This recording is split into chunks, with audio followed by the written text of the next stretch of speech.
ẹ̀yin èèyàn mi ó dẹ̀ pẹ́ ń tóbi àbí ẹ̀ ń sanra sí ikùn yín yọ everything ṣe jọ́mújọ́mú ẹ̀ dẹ̀ láìkẹ́ ẹ máa bọ̀ lórí ètò wa níbi tá a ti máa fún yín ní solution sí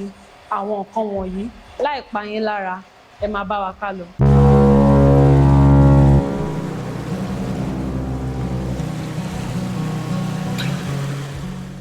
ẹ káàbọ̀ padà tó bá jẹ́ pé ìgbà àkọ́kọ́ yín rè tẹ́ ẹ̀ ń wò wá orí ètò yìí ní Àbínibí ẹ bá wa subscribe ẹ like ẹ share ẹ comment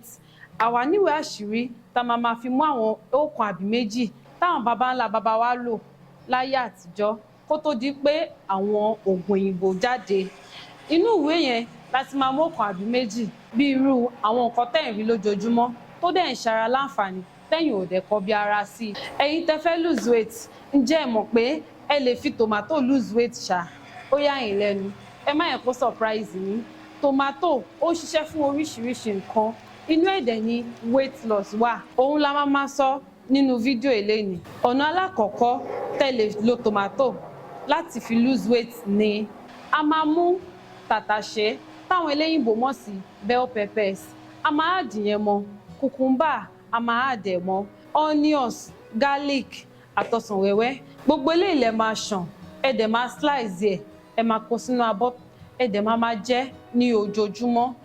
àwọn kinní yìí lè help yín láti lose weight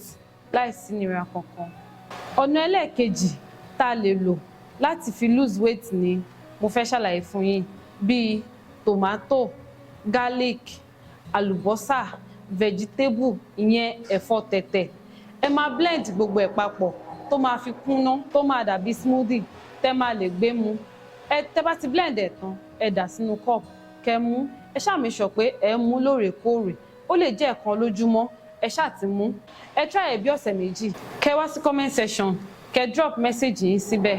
kò ní ju báyìí lọ lẹ́yìn ẹ̀yin olólùfẹ́ wa